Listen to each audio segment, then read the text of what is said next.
아멘.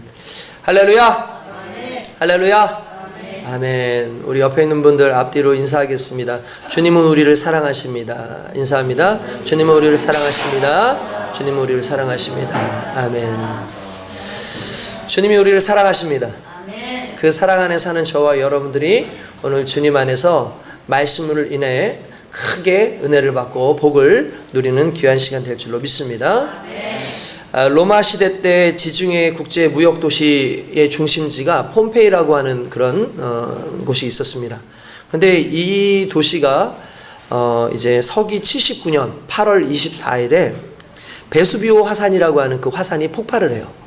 그 폭발을 하면서 그때 일순간으로 그 도시 자체가 완전히 폐허가 되고 잿더미에 이제 사람들이 죽음을 당하는 그런 일들이 있었습니다. 그 뒤로 오랫동안 이제 화산재에 거의 묻혀 있었기 때문에 사람들이 잘 모르다가 1700년대에 가서 우연찮게 이 잿더미에 죽었던 그 사람들의 모습이 이제 형상들이 이제 드러나는 어떤 사건이 있었어요. 나중에 이제 오늘날에 다시 이제 발굴하는 그런 모든 작업을 통해서 화산이 터졌지만 실제로 뭐 용암이나 이런 것에 의해서 죽은 것이 아니라 가장 위험한 게 유독 그 가스입니다. 그러니까 흔히 말하는 그 연기나 이런 것들에 의해서 사람들이 이미 빨리 이제 그냥 뭐 손 쓸 수도 없는 그런 상황에서 쓰러져서 이제 죽는 그런 상황들이 있었던 거죠. 그리고 난 다음에 재가 날리니까 이 재가 사람들을 덮어가지고 나중에는 무슨 이제 이 동상을 만들어 놓은 것처럼 사람들이 발견이 되는데, 전에 한번 제가 그 이제 사진들을 한번 본 적이 있어요. 그래서 그 어떤 모습으로 있는지, 이 모습들을 이렇게 보니까 별의별 그런 모습들이 다 있습니다. 뭐 정말 충격을 주는 모습들이 많았는데, 아이를 껴안고 그냥 이렇게 앉아 있고 그대로 죽은 모습이 있어요. 엄마가 그러니까 아이를 끌어안고 이렇게 죽어 있는 거예요. 그러니까 정말 그 일순간이었던 거죠. 그리고 뭐 연기를 피해서 고개 숙이는 남자도 있었고, 이제 서로 끌어안고 있는 연인도 있었고요. 그리고 식기를 챙겨나가서 식기를 들고 골목으로 나가는 어떤 여인이 그대로 이렇게 죽어 있는 모습도 있었고, 수술용 칼이라든지 뭐 겸자, 가위를 이렇게 챙기려는 그 의사가 이렇게 챙기고 있는, 가방에서 이렇게 챙기고 있는 그대로 죽은 그런 사람들도 있고, 뭐 자기의 가장 소중한 것을 지키려고 하는 그 모습이 마지막에 거의 드러나더라는 거예요. 그러니까 내가 가장 아끼는 것들, 내가 가장 사랑하는 것들을 끌어안고 죽는다든지 이런 것들이 많이 있었어요. 이 모습들을 본 사람들이 똑같이 아쉬워했던 것이 뭐였냐면, 끝맺음의 시간이 주어지지 않았다는 사실이에요. 누구에게도 끝맺음을 할 수 있는 시간적 여유가 없었다는 거예요. 그 유독물질이 그래도 오면 어느 정도 살 수 있을 것 같은데 그게 아니라, 그걸 맞는 순간 그냥 폐가 그냥 망가지는 거예요. 그냥 그 순간에 죽는 거예요. 그냥 뭐 1분도 안 걸려요.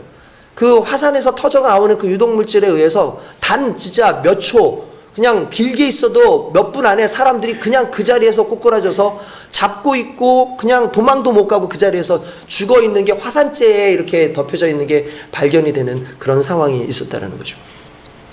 제가 그 모습을 보면서 그런 생각을 합니다.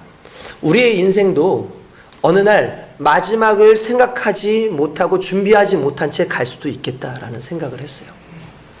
여러분, 인생은 언제 어떻게 끝날지 정말 모릅니다. 어떤 사람들은 정말 오래오래 살아서 장수하다가 정말 자는 듯이 그렇게 준비 끝나고 가는 사람들도 있어요. 이번에 우리가 잘 아는 그 고 송혜 씨가 95세를 향년 95세로 이제 그의 일기를 마쳤죠. 뭐 95세 장수하고 뭐 기네스북에도 등재가 됐더라고요. 뭐 전국 노래자랑 그걸 하면서 이제 가장 최장수, 가장 오래 고령의 사회자로 그렇게 이제 뭐 기네스북에도 올라오고 뭐 그런 모습을 본 것 같습니다. 어쨌든 뭐 이렇게 95세가 되어서 돌아가시는 분들도 있고, 100세가 넘어서 돌아가시는 분들도 있지만, 또 생각지 못하게 상당수가 아무런 생각 없이 오늘 나갔다가 집에 제대로 들어오지 못하는 사람들도 많이 있어요. 뭐 송혜 씨 아들 같은 경우도 1988년도였나요? 그때 교통사고로 그냥 죽어버렸어요. 그냥 수술을 했는데도 도저히 살 수 없어서 그분도 이제 보니까 참 가슴 아픈 그런 일들이 많이 있었더라고요.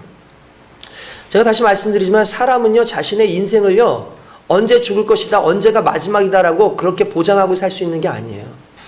그러면 우리가 나 이렇게 살다가 내가 조금 이렇게 살다가 나 지금은 믿음으로 보면은 조금 시들시들한데 내가 그래도 언젠가 하나님 앞에서 회개하고 그렇게 하나님 앞에 열심히 살다 가야지 라고 마음을 먹는다 할지라도 그날이 우리에게 올지 안 올지는 아무도 모르는 겁니다. 그렇기 때문에 오늘 이 하루가 우리에게 주신, 하나님께서 주신 이 하루, 아니 이 시간이 지금 내가 사는 가장 최종의 시간이고 지금 내가 사는 이 시간에 하나님과의 관계가 어떻느냐를 항상 물어보고 살아가는 게 이게 신자의 도리고 신자의 삶의 방식이라는 걸 저와 여러분들은 깨달아야 될 줄로 믿습니다.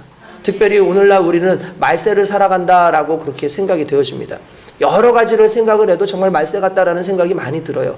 오늘날 인류가 발전하는 모습도 그렇고 상당히 환경적인 부분도 그렇고 이 사람들의 마음이라든지 이런 것들도 그렇고 심지어 성경에 나와 있는 그런 여러 가지 현상들도요 상당히 말세와 같은 그러한 징조들을 많이 보여주는데 우리가 잘 아는 그 디모데후서에 보면 이런 말씀 나옵니다. 말세에 고통하는 때가 이르러 사람들이 자기를 사랑하며 돈을 사랑하며 자랑하며 교만하며 비방하며 부모를 거역하며 감사하지 아니하며 거룩하지 아니하며 무정하며 원통함을 풀지 아니하며 모함하며 절제하지 못하며 사나우며 선한 것을 좋아하지 아니하고 배신하며 조급하며 자만하며 쾌락을 사랑하기를 하나님 사랑하는 것보다 더하며 경건의 모양은 있으나 경건의 능력은 부인하니 이 같은 자들에게서 내가 돌아서라 라고 말씀하고 있어요. 무슨 말입니까? 마지막 때가 오고 말세가 오면 이러한 현상들이 많이 나타나는데 제가 지금 열거한 것 중에서 지금 이 땅에서 없는 것 있으면 여러분들 말씀해 보세요. 이 모든 상황들이 이미 지금 모든 사람들에게 편만하게 지금 이루어지고 있다는 사실을 보면 이러한 성경의 내용만으로도 우리가 정말 마지막 때를 살고 있구나. 정말 마지막 때를 살고 있구나.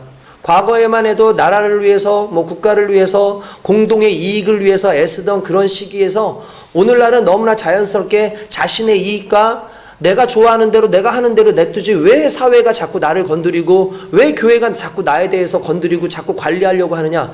내가 좋으면 그만이고 내가 편하게 살면 되지. 그러다 보니까 자녀를 낳지 않는 일도 그냥 우리끼리 잘 살다 그렇게 살면 되지 왜 애들을 위해서 우리가 뼈 빠지게 일을 하고 고생을 해서 그 고생을 해가지고 아이들한테 무슨 덕 볼 게 있다고 그렇게 하느냐 하면서 오로지 개인주의적인 어떤 그런 입장으로 삶을 살아가는 시대가 오늘날의 시대예요.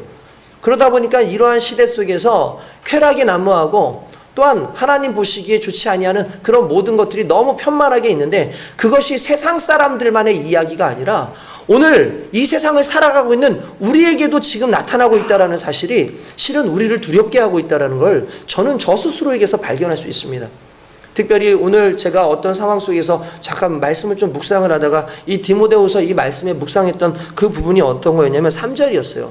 디모데후서 3절에 이렇게 나오더라고요. 무정하며 원통함을 풀지 아니하며 모함하며 절제하지 아니며 사나워하며 선한 것을 좋아하지 아니하며 이런 내용이 나왔어요. 그 중에서 제 마음에 가장 들어오고 제 눈에 들어왔던 말씀이 뭐냐면 원통함을 풀지 아니하며라는 단어였어요. 근데 이게 무슨 의미냐면 여러분 못하는 것과 안 하는 건 다르죠. 못하는 것과 안 하는 거 다르죠. 특별히 이 부분에서 원통함을 풀지 아니하며라는 단어 속에서 상당히 두려움이 느껴졌어요. 이건 무슨 말이냐면 우리가 분노하고 억울하고 상처받고 이런 모든 것에 있어서 내가 이걸 풀 수 없는 게 아니라 풀지 않는 거라는 거예요. 이게 너무 두려운 일인 거예요.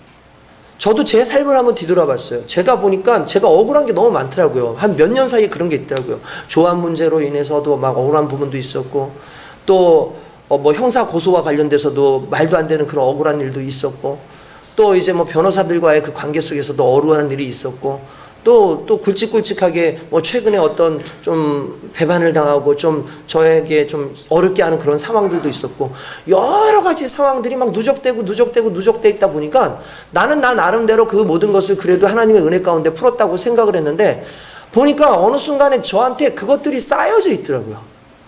그것들이 쌓여져 있는 저의 모습을 발견했어요. 그러니까 어떠한 상황 속에서도 쉽게 분노하고, 어떠한 상황 속에서도 쉽게 원망하고, 어떠한 상황 속에서도 조금만도 그냥 넘어갈 수 있는 부분인데 뭔가 억울하게 생각하고 있는 내 자신의 모습을 보면서 깜짝 놀랐어요. 그러면서 무엇을 느꼈냐면, 내가 못 푸는 게 아니라 알고 보면 내가 풀지 않는 부분이 더 많구나. 내 마음 가운데 못 풀어서가 아니라 내가 풀지 않는 부분이 많구나. 여러분 그런 거 있죠. 시험도요, 들기로 작정한 사람은요, 어떤 상황을 해서도 그 시험을 유지해 가요. 내가 믿음 생활을 제대로 하지 않기로 작정을 하잖아요. 그러면 그걸 그대로 유지해 가요. 무슨 말이냐면 믿음 생활을 못하는 게 아니라 시험에 들기로 작정을 하고 믿음 생활을 못하기로 작정을 한 거랑 똑같다라는 거예요. 이게 여러분 아닌 것 같지만 실제로 우리의 삶에 그런 게 있어요. 근데 이게 언제 해결되느냐 하면 결국은 성령이 우리를 지배하실 때 이게 해결이 돼요. 그러니까 결국 이게 무슨 말이냐면 원통함이 있고 불만이 있고 억울함이 있고 어떤 상황 속에서 신앙에 있어서 나는 이건 진짜 못하겠다가 아니라 안 할 거야 라고 독한 마음을 가지고 살아가는 건 죄적인 본능이, 죄적인 자아가 나를 지배하기 때문에 나타나는 현상이라는 거예요. 이 말을 좀 더 제가 다른 말로 말하면 능동적인 죄적 자아가 수동적인 성령의 지배를 거부하고 있는 거예요. 우리의 인생은 능동적이지 않습니다. 내 마음대로 하게 내버려 두세요. 내가 할 수 있도록 내버려 두세요가 아니라 철저하게 성령께서 하시는 대로 따라가고 그 지배함에 따라갈 때 내가 온전해지고 내 영이 하나님의 은혜 가운데 바로 설 수 있어요. 오늘 저와 여러분들의 가슴과 저와 여러분들의 삶이 그것을 따라가야 되는데 우리 스스로가 죄된 자아가 자꾸 스스로 그걸 그렇게 안 하려고 해요. 내 원통함을 풀지 않으려고 그래요. 내 억울함을 풀지 않으려고 그러고 내가 살아가는 이 삶 가운데 못해서가 아니라 하고 싶지 않은 그 마음이 나를 지배하는 것은 성령이 여전히 우리 가운데 주인이 되지 않고 성령이 우리를 지배하시는데 나를 내어드리지 못하기 때문에 일어나는 현상이라는 겁니다. 그렇기 때문에 오늘 저와 여러분들이 회개하고 오늘 저와 여러분들이 깨달아야 되는 것은 능동적인 내 죄적 자아를 따라가는 인생이 아니라 수동적으로 나에게 명령하시고 나를 이끄시고 또한 나에게 하나님의 영광을 맛보게 하시는 그 성령의 명령을 듣고 따르고 순종하는 그 겸손함이 오늘 저와 여러분들에게 있어야 될 줄로 믿습니다. 여러분 그 모습이 있어야 돼요. 말세를 살아갈 때 여전히 우리가 말세라는 걸 이런 부분에서 느낄 수 있잖아요. 절제하지 못합니다. 특별히 절제하지 못하는 것 가운데서 여러분 절제하지 못한다는 말과 돈을 사랑한다는 말이 결부가 돼요. 우리가 많은 사람들이요 돈을 사랑한다 그러면 헌신하지 않는다라는 것만 생각을 많이 해요. 내가 돈을 사랑해서 내가 헌신하지 않고 그냥 나의 쓸 것만 써라는 그 개념만 생각을 해요. 근데 이게 한 단계 더 나아가면 이런 게 있어요. 주님을 위해서 쓰지 않는 것보다 더 위험한 게 있어요. 뭐냐면 나를 위해서 사치하는 거예요. 여러분 이런 생각은 잘 안 해보셨을 거예요. 왜 나를 위해서 사치하는 게 그게 문제냐면 간단히 말해서 성경에 나와 있는 이 내용의 이 핵심 중에 하나가 그거예요. 돈을 엉뚱하게 쓰거나 돈을 무언가 사치되어지는 흔히 말하는 필요 이상의 원함을 위해서 사용하는 그 순간에 그것은 죄예요. 왜냐하면 하나님이 원하시는 방향으로 쓰는 것이 아니라 허영되고 세상 속에서 교만하고 세상 속에서 드러내고 세상 속에서 나를 나타내는 이러한 부분들에 더 사용되어지는 것이 이쪽에서 사용되어질 것이 이쪽으로 옮겨져 왔기 때문이에요. 그러니까 하나님께 헌신 안 함도 나름대로의 우리의 삶의 문제가 될 수 있지만 우리가 잘못 물질을 사용하고 있는 것, 우리가 잘못 시간을 사용하고 있는 것, 우리가 건강을 잘못 사용하고 있는 것, 우리의 정력을 잘못 사용하고 있는 것이 결국 하나님 앞에선 하나님의 자녀로서의 삶의 낭비인 거예요. 그러니까 우리는 그걸 생각은 안 해요, 잘. 근데 암암리에 우리의 삶 가운데 그게 들어와 있는데도 불구하고 아무도 의식하지 못하는 것이 두려운 것이에요. 그래서 삶 속에서는 절제가 필요한 거예요. 그래서 삶 속에서는 하나님의 것을 따르기 위해서 세상과 타협하지 않는 나의 모습이 적당하게 필요한 거예요. 할렐루야. 저는 이것이 우리의 교회이기를 원합니다. 이 모습이 우리의 교회이길 원합니다. 다시 말씀드리지만 능동적인 내 죄적 자아가 수동적인 성령의 지배하심을 거부하고 있다면 오늘 철저하게 성령님께 나를 드리지 않고선 우리가 성령의 일을 감당하기가 쉽지 않고 교회가 그것을 감당하기가 쉽지가 않아요. 교회는 철저하게 주의 영광을 위해서 나아가는 것이지 교회는 무언가를 쌓아놓는 것이 아닙니다. 대형 교회가 주님이 원하시는 교회의 모습이 아니에요, 여러분.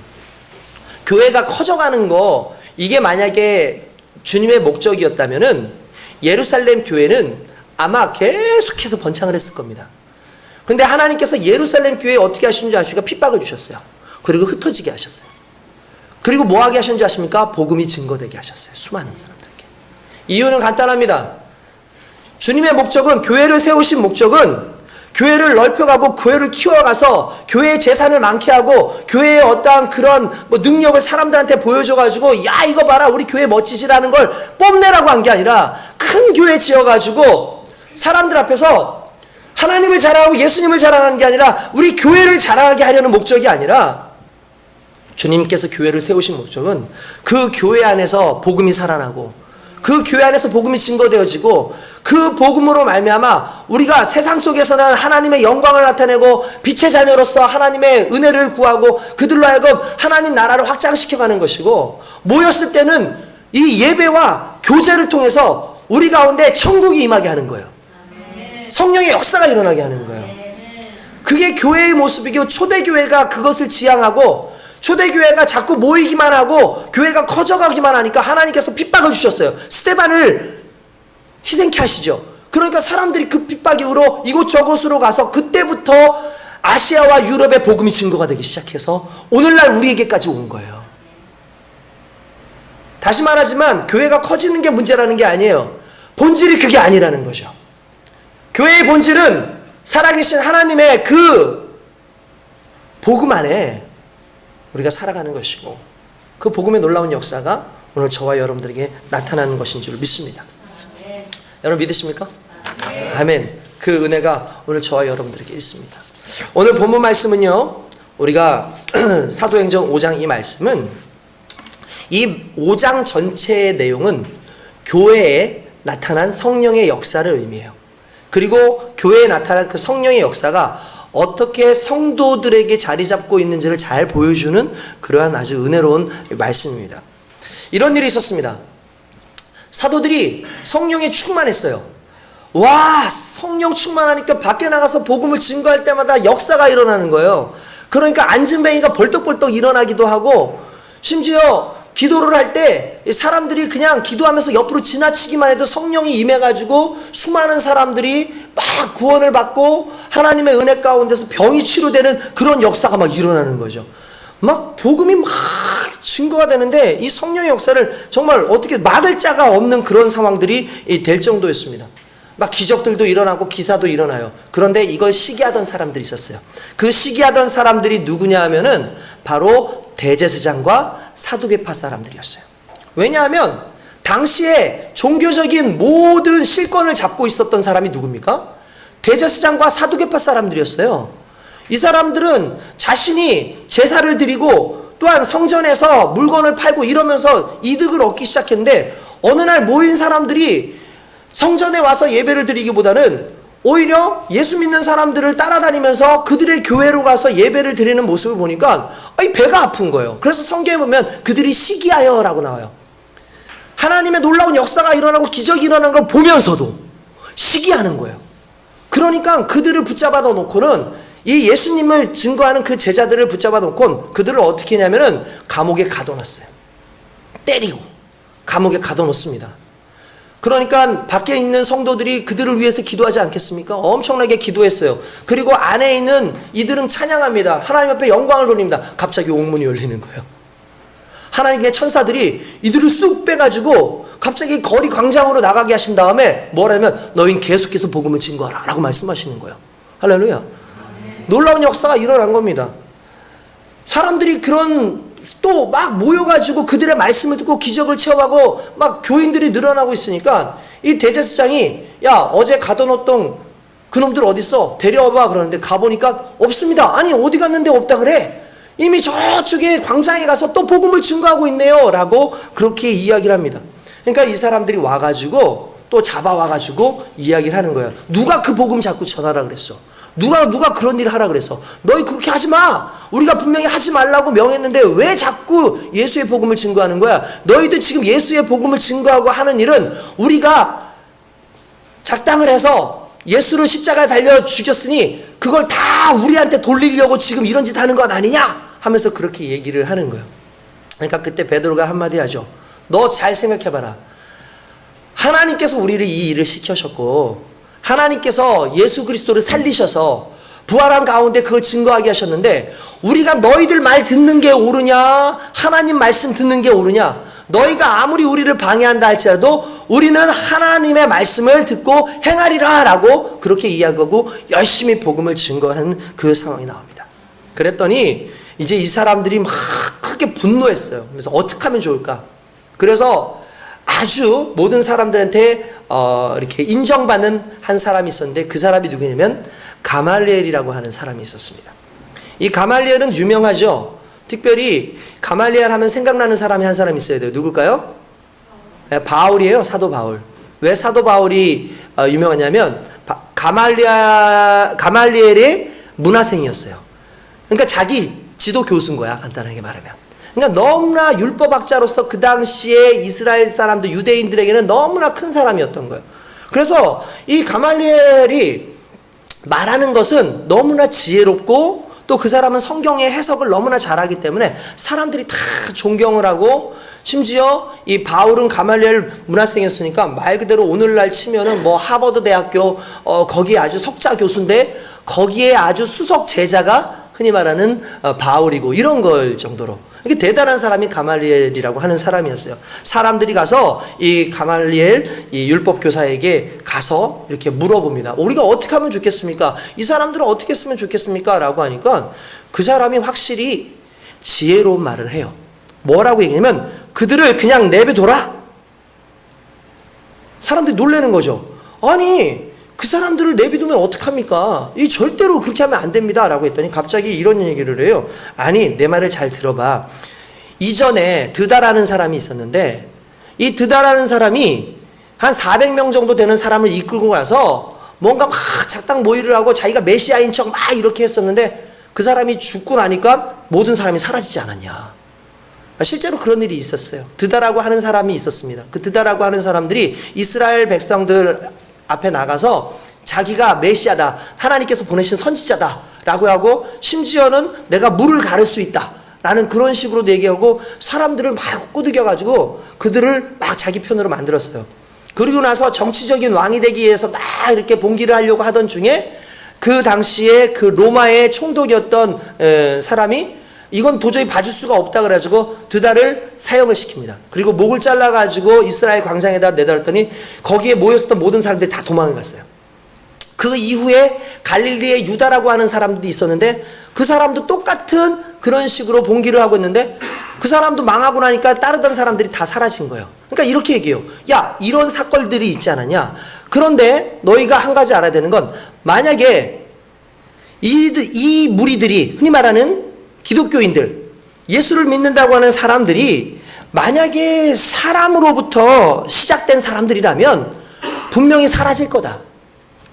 그러니까 이들이 하나님께로 온 자들이 아니라 그냥 사람으로부터 시작된 그냥 예수라는 사람이 그냥 평범한 사람으로 끝났다면 분명히 그냥 그러고 흐지부지 되면서 분명히 사라지니까 신경 안 써도 되는데 반대로 만약에 이들이 하나님께로부터 온 사람들이고 하나님으로부터 이 상황이 시작이 돼서 이들의 하는 일이 하나님께서 원하시는 일이라면 당연히 그들이 해야 되겠고 막고 있는 우리는 오히려 하나님의 일을 막는 것이니 우리가 절대로 그렇게 해서는 안 된다라고 아주 현명한 지혜를 바로 내뱉었던 거예요. 그러니까 이 모든 것들을 사람들이 듣고 옳다 옳다 그러고 놔둔 다음에 그냥 그 제자들을 엉덩이를 때려서 그냥 쫓아내는 그냥 그 정도 선에서 머물렀던 내용이 오늘의 내용입니다. 근데 여기서 가장 중요한 부분이라고 할 수 있는 게 이런 거였어요. 41절에 이렇게 얘기합니다. 40절에 그들이 옳게 여겨 사도들을 불러들여 채찍질하고 예수의 이름으로 말하는 것을 금하여 놓으니 사도들은 그 이름을 위하여 능욕받는 일에 합당한 자로 여기심을 기뻐하면서 공의 앞을 떠나니라. 할렐루야. 뭐라 그래요? 그 이름을 위하여 능욕받는 일을 합당하다고 생각했다고요. 고난당하는 걸 합당하다고 생각했다고요. 이게 교회예요. 오늘날 교회가 여러 가지 상황 속에서 상당히 신뢰도도 무너졌고, 오늘날 많은 박해도 받고, 오늘날 수많은 사람들에 의해서 이 교회의 문제점을 이야기하지만, 그러나 교회는 하나님께로부터 나왔고, 성도들은 그리스도 예수로 말미암아 구원받은 하나님의 자녀들이기 때문에 우리가 핍박을 받는다 할지라도, 어떤 상황이 어려움 가운데 있다 할지라도 그걸 그냥 합당하게 여기고 기뻐하며 나아갈 때, 그때 교회는 부흥하고 놀라운 역사가 일어나게 되는 줄 믿습니다. 오늘 저와 여러분들의 가슴에 그러한 은혜가 있어야 돼요. 그래서 고난을 합당하게 여길 줄 알아야 되고, 우리의 삶 가운데 핍박받고 예수 그리스도를 증거하려고 하는 그 모든 상황 속에서 막혀지는 그 모든 속에서 받는 그러한 우리의 부당함이라든지 불필요한 대우까지도 하나님께서 우리에게 허락하신 귀한 복이다. 사명이다.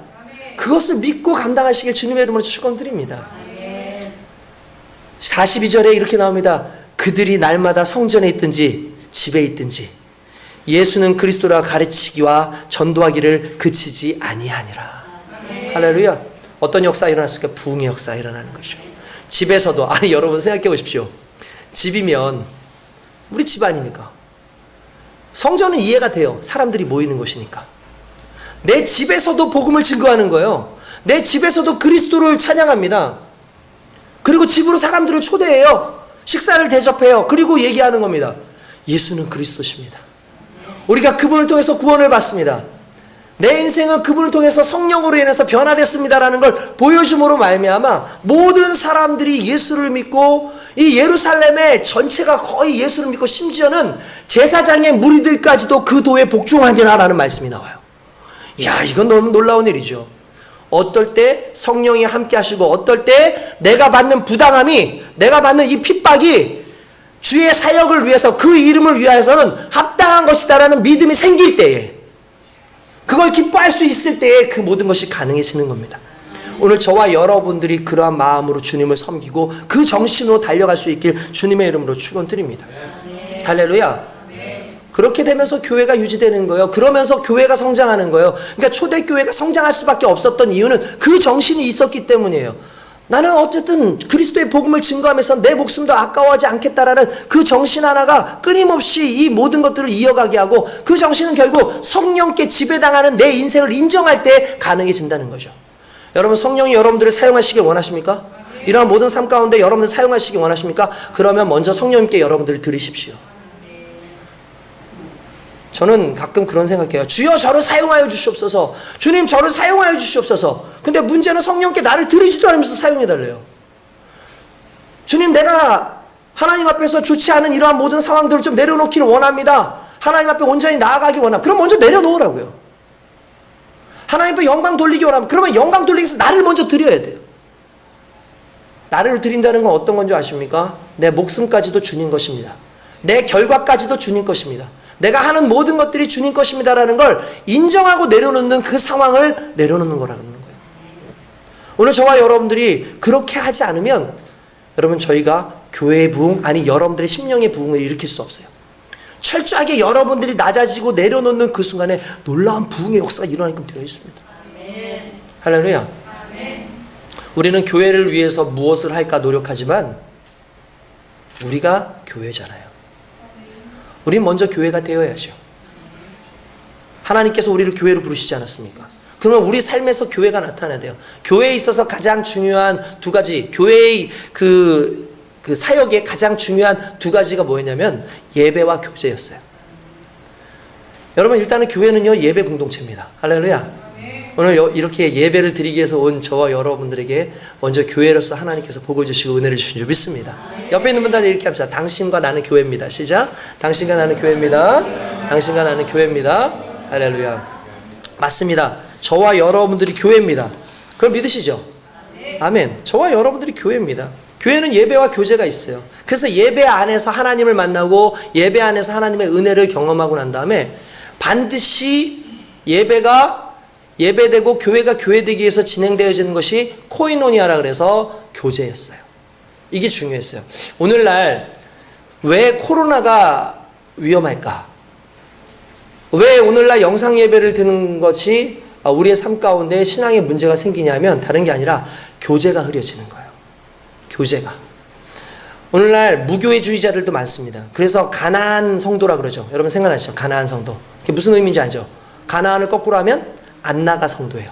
내가 예수를 믿어요. 근데 교회는 안 나가요. 그러면 왜 안 나가냐 물어봤더니 그 이유는 요즘 교회가 많이 썩었대. 요즘 교회가 문제가 많대. 그냥 나 혼자서 영상 예배 드리고 목사님들 설교 듣고 그냥 나 혼자서 예배 드리는 게 그게 낫다라고 생각을 한다라는 거예요. 그래서 오늘날 수많은 사람들이 교회에 문제가 있으니까 그렇다라고 하는데 여러분 교회는 문제가 없어요. 교회로서 살아가는 내가 문제가 있는 거지. 교회가 문제가 있는 게 아니에요. 교회로서 바른 본질을 가지고 있지 못하는 우리가 문제인 거죠. 근데 문제는 뭐냐면 그렇게 해서 흩어지면 주님이 기뻐하시냐? 전혀 기뻐하지 않는다는 거예요. 교회는 언제 교회로서의 역할을 하냐면 함께 모여 예배하고 함께 교제할 때 그때 그때의 하나님의 은혜가 우리 가운데 임하는 거예요.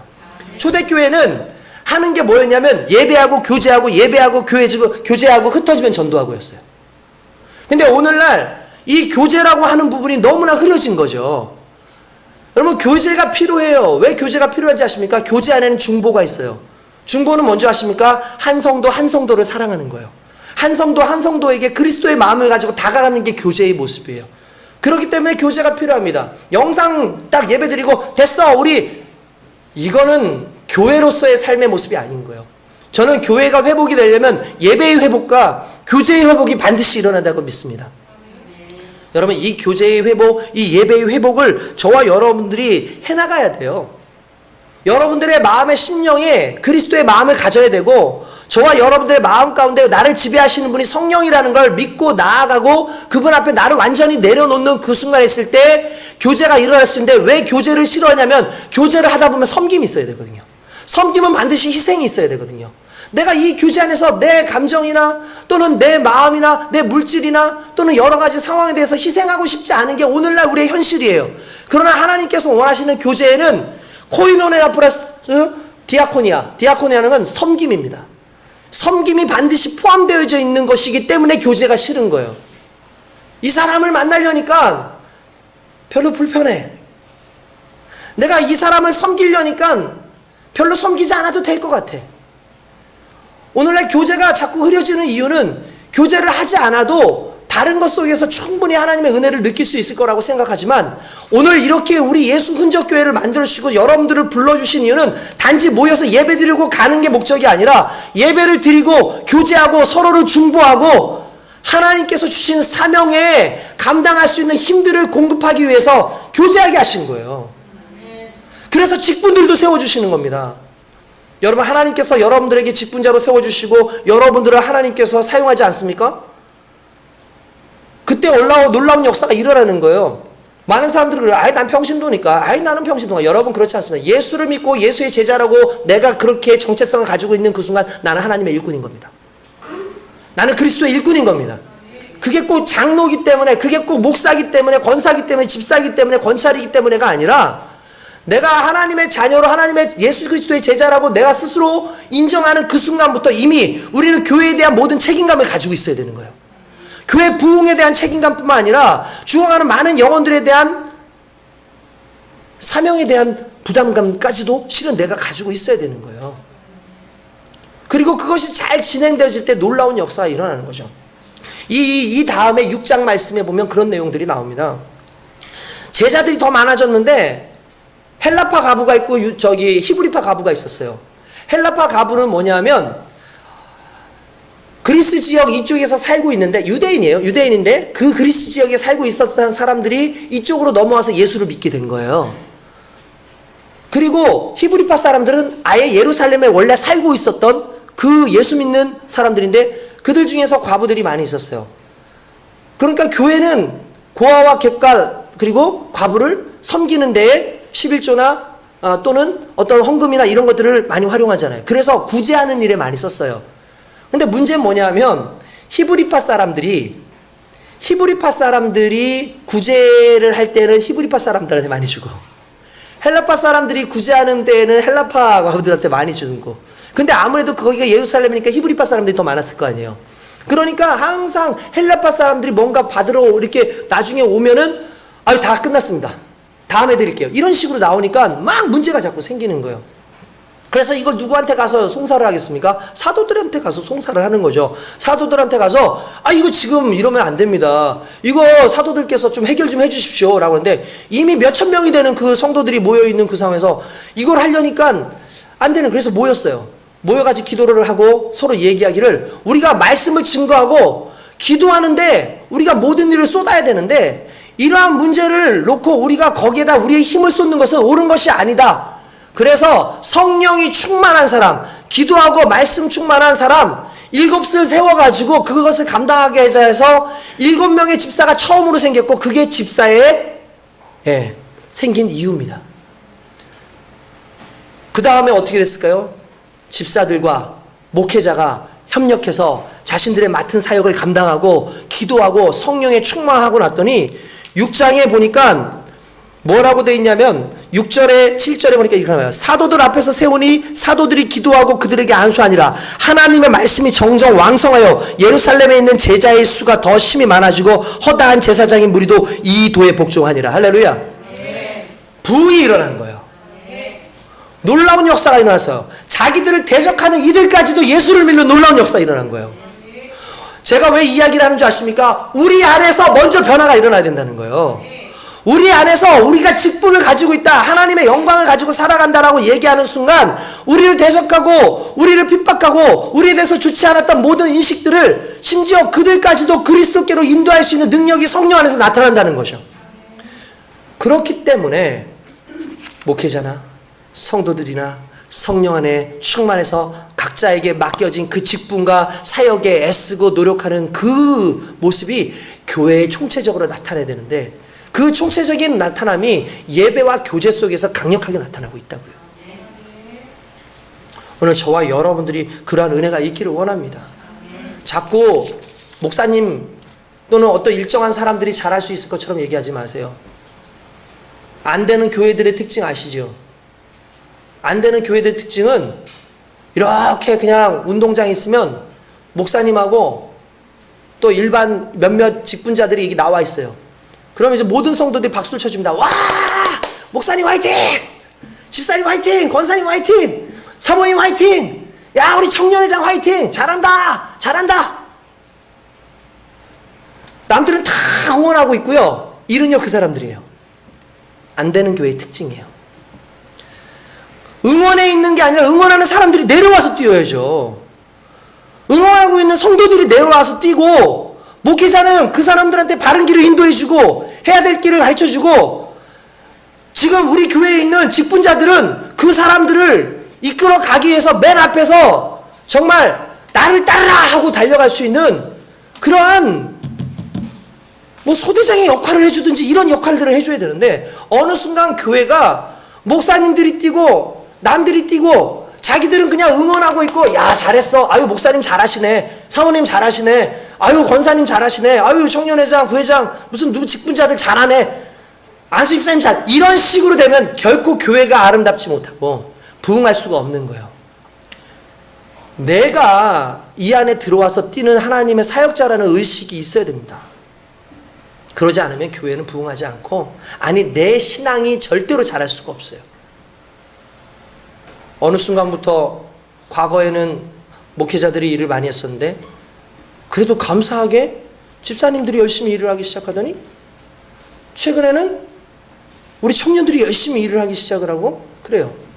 과거에는 심지어 우리 청소년들이 일을 열심히 했었던 그 시기도 있었어요. 청소한다 그러면 청소년들도 와가지고 할 때도 있었어요. 근데 문제는 뭐냐면, 이 사람들이 하면 이 사람들이 식어져요. 이 사람이 하면 또 이 사람들이 식어지는 거예요. 교회는 모든 이들이 함께 합력하여 선을 이루고, 모든 사람들이 함께 그리스도 안에서 내가 이 일을 하겠다라고 마음 먹고 성령 안에서 살아갈 때 부흥하는 것이 교회입니다. 저는 우리 교회가 좀 그랬으면 좋겠고요. 그런 부분에 있어서 여러분들이 좀 훈련받기를 원합니다. 목사님 말씀에 또는 훈련에 여러분들 거부하지 마시고 그것을 꿀꺽 삼키면서 훈련받잖아요. 여러분들에게 능력이 생겨요. 여러분들에게 은혜가 생겨요. 저와 여러분들이 그렇게 되기를 원합니다. 훈련받지 아니하는 사람들이 직분에 서면은요, 교회가 힘들어져요. 훈련받지 않은 사람들이요, 어떠한 중요한 직을 맡잖아요, 감당을 못해요. 그래서 훈련이 필요한 거예요. 왜 여러분들을 하나님께서 자꾸 훈련시키는 줄 아십니까? 여러분들로 하여금 세상을 감당하게 하려고 그러시는 거예요. 여러분들로 하여금 세상 속에서 하나님의 백성으로서 살아가기에 부족함 없도록 하시기 위해서 훈련을 시키시는 거예요. 근데 우리 훈련이 싫잖아요. 피해가고 싶잖아요. 그럼 이렇게 생각하면 돼요. 나는 주님의 사역자가 아니구나. 적어도 내가 주의 사역자로 살아가기를 원한다면 주님이 주시는 훈련과 고난과 문제 속에서 이 문제를 바라보고 기도할 수 있는 그 은혜가 나를 살리시는 하나님의 은혜구나라는 걸 믿고 달려가야 될 줄로 믿습니다. 할렐루야. 주님 안에서는 자꾸 우리가 긍정적인 것들을, 하나님께서 해주실 긍정적인 것들을 바라보고 살아야 돼요. 안 된다, 할 수 없다가 아니라 하나님께서 하신다, 성령께서 하신다. 그러면 나는 부족하고 나는 연약하지만 내가 그분과 함께하면 그분이 이루신다라는 그 믿음을 가지고 모든 훈련을 받아내고 모든 것들을 감당하면 결국 하나님께서 이 모든 것들을 이루시는 귀한 역사가 일어나게 될 줄 믿습니다. 저는 우리 교회 성도들이 충분히 그럴 수 있다고 믿어요. 할렐루야. 애초에 인간은 누가 그러더라고요. 인간을 만들어질 때 인간의 뇌는 부정적인 것을 인식하지 못하게 만들어놨다. 그런 얘기를 하더라고요. 그 내용은 이런 겁니다. 꼴을 차잖아요. 볼을 차는데 제가 예전에 한번 말씀드린 적이 있어요. 시험 문제가 뭐였냐면 제가 그 지도자 시험을 봤는데, 축구 지도자 시험을 봤는데 골대가 있잖아요. 그러면 골대 안에 정확하게 골망을 맞추는 거예요. 공을 땅에 치지 않고 그냥 붕 떠가지고 골망을 맞추는 거예요. 골대가 어마어마하게 넓거든요. 엄청나게 넓잖아요. 근데 그 강사님이 뭐라 하냐면 여러분 은근히 골대 맞히는 분이 많아요. 골대 맞추지 마세요 라고 얘기를 하는 거예요. 그러니까 사람들이 의식적으로 골대를 맞추지 말아야지, 골대를 맞추지 말아야지 하는데 다 골대를 맞히는 거예요. 여러분 전에 한번 그런 얘기 해드린 적이 있어요. 여러분들 머릿속에 코끼리가 살게 하는 방법, 이렇게 얘기하면 됩니다. 여러분들 지금부터 절대로 코끼리를 생각하지 마십시오. 여러분 절대로 코끼리 생각하면 안 된다. 절대로요. 여러분 코끼리 생각하지 마세요. 코끼리 생각하지 마세요. 그러면 이제 그 다음날 이 사람이 와서요. 제발 제 머릿속에 코끼리 좀 지워주세요. 내 머리에 코끼리가 계속 다녀가지고 잠을 못 잤어요 라고 얘기를 한다는 거예요. 그러니까 무슨 말이냐면 사람들은 부정적으로 아니야 라고 얘기를 해도 들었던 그 말은 항상 긍정성으로 간다는 거예요. 그래서 계속 생각이 난다는 거예요. 그래서 금 밟지 말아야지 하는 사람들이 금을 밟아요. 애들도 그래요. 이거 하지 말아야지 하는데 그 놀이를 하고 있어 어느 순간에. 그러니까 잔소리가 부정적 잔소리가 있고 긍정적인 충고가 있어요. 부정적 잔소리는 아이들한테 이런 거 하지 마, 저런 거 하지 마 그러잖아요. 근데 부각이 돼요. 그게 부각이 돼요. 더 하지 마라가 부각이 돼야 되는데 그 행위가 더 부각이 된다는 거예요. 그러니까 인간의 뇌는 어쩔 수 없다는 거예요. 그래서 어떻게 하는 게 가장 좋냐면, 운동을 하는 사람들, 스키를 타는 사람들이 나무들 있지 않습니까? 그러면 나무들이 있으면 이 나무에 부딪히면 안 돼라고 얘기를 하고 생각을 하겠지만 나무에 꼭 부딪힌다는 거예요. 그러면 어떻게 하냐면 오솔길을 봐 그러는데, 오솔길, 그 길을 봐야 돼. 길을 봐야 돼. 길에 봤지, 길에 머리를, 그러니까 집중을 시켜주는 거예요. 길을 보고 그 길가에 있는 뭐를 보고 이렇게 해서 봐야 돼. 그러면 자기도 모르게 그 길을 보게 되는 거예요. 그러니까 그게 긍정적 효과인 거예요. 그리고 그 긍정적으로 가는 거예요. 그러니까 잔소리를 많이 한다고 사람이 변하잖아요. 여러분 솔직히 여러분들도 스스로 해보세요. 엄마 아버지 잔소리해가지고 변한 사람 손 들어보세요. 없어요. 엄마 아빠하고 아무리 얘기해도 변화되지 않아요. 싸움만 하죠. 섭섭해만 하죠. 서로 상처만 생기죠. 근데 그게 아닌 거예요. 길을 보여주는 거예요. 제시해 주는 거예요. 오히려 우리 사람들한테 필요한 건 긍정적인 멘트인 거예요. 변화될 수 있는 멘트인 거예요. 부정적인 걸 자꾸 부각시킬 필요가 없어요. 그게 더 부각된다는 거예요. 애초에 내가 그렇다는 거예요. 믿음도 마찬가지예요. 우리가 하나님 앞에서 성도들에 대한 부정적인 모습을 바라보기 시작하고, 성도들에 대해서 안 되는 것을 바라보기 시작하고, 교회가 잘못하고 있는 부분을 바라보는 게 아니라 성령께서 이루실 것에 대해서 하나라도 나오면 그걸 집중하는 겁니다. 그런데 그 집중하기에 가장 좋은 게 뭐냐면 말씀이에요. 말씀을 집중하면 돼요. 딴 거 신경 쓸 필요 없어요. 세상이 이렇다 저렇다, 사회가 이렇다 저렇다, 수많은 사람들이 또는 어떤 여러분 환경적인 분은 정치적이든 어떤 상황이든 무슨 얘기를 나열해도 그게 중요한 게 아니라 하나님의 말씀이 중요하다라고 믿고 그걸 바라보는 순간 중요한 건 말씀이 이루어지는 거예요. 성령의 역사하심이 이루어지는 거예요. 그게 교회인 거예요. 저는 오늘 우리 교회가 그러한 긍정성 가운데 가길 주님의 이름으로 축원드립니다. 그래서 성령이 하신 말씀을 따라가기 위해서 애쓰고 그러는 거죠. 여러분, 이 사람들이 하지 마라, 예수의 이름 증거하지 마라 라고 했는데 증거하지 않았어요? 증거했잖아요. 왜? 예수의 이름에 집중됐거든요. 오히려 예수의 이름이 우리를 살리는 걸 알았거든요. 부활을 깨달았거든요. 너희가 그래서 우리를 죽이게 갔다고 죽여, 괜찮아, 우리에겐 부활이 있어. 죽여, 괜찮아, 우리에게 영생이 있어. 그러니까 부정적이고 우리에게 힘든 걸 바라보게 하는 것이 아니라 오히려 우리로 하여금 살게끔 하는 하나님의 그 영광을 바라보게 하는 그 힘이 더 컸던 거죠. 그걸 바라보는 게 교회예요. 왜 자꾸 교회들이 모여가지고 불평과 불만만 하고 있습니까? 왜 우리 교회 이래서 안 돼? 우리 집사님들 이래서 안 돼? 우리 권사님은 이래서 안 돼? 목사님은 이래서 안 돼? 왜 그런 얘기를 해요? 그런 얘기 할 필요 없어요. 더 기도하는 거예요. 더 말씀 가운데 서는 거예요. 하나님, 이런 일들을 해야 되는데 정말 하나님 이렇게 할 수 있도록 힘을 주세요. 하나님, 성령님 나와 함께 해주세요. 성령님이 하시면 그리스도 예수 안에서 이 복음이 놀랍게 발전하고 증거될 줄로 믿습니다라는 그 고백이 저와 여러분의 삶에 완전히 무장되어 있을 수 있도록 오늘 성령님께 우리를 드립시다. 성령의 지배함을 받도록 합시다. 오늘 본문 말씀이 바로 그것을 이야기하는 거죠. 문제를 계속 바라보잖아요. 문제를 바라면 문제에 매이게 돼 있어요. 근데 문제를 뛰어넘는 것은 결국 그 문제를 내신 분의 의도겠죠. 그리고 더 중요한 것은 이 문제 속에서 문제를 바라보는 것도 상당히 중요하겠지만 애초에 하나님께서 계획하셨던 그 부분을 바라보기엔 시선을 바꾸는 부분이 상당히 중요해요. 그러면 문제가 문제처럼 보이잖아요. 과거에 어떤 사람이 제자들을 불러놓고 큰 도화지에다가 이렇게 줄을 걷대요. 긴 줄을 걷대요. 그러고 나서 제자들한테 얘기해서 너희들 자 이 붓을 가지고 이 줄을 줄여봐라. 이 붓을 가지고 줄여봐라. 여러분, 붓으로 여러분 생각해보세요. 이걸 줄일 수 있는 방법이 있어요, 없어요? 없잖아요. 이거를 줄일 수 있는 방법이 없어요. 이게 엄청나게 길게 그려놨는데 아무도 줄이지 못하고 있는데 한 사람이 다 나와. 그래봤자 이 사람이 이렇게 조각 내는 거 외에는 줄일 수 있는 방법이 없으니까. 심지어 어떤 사람은 이렇게 종이를 접어보기도 하고 이렇게 하는데 그렇게 하지 않고 한 사람이 오더니 붓을 들었어요. 어떻게 한줄 아십니까? 그 줄 옆에다 긴 줄을 하나 더 그었어요. 순간적으로 줄이 짧아진 거예요.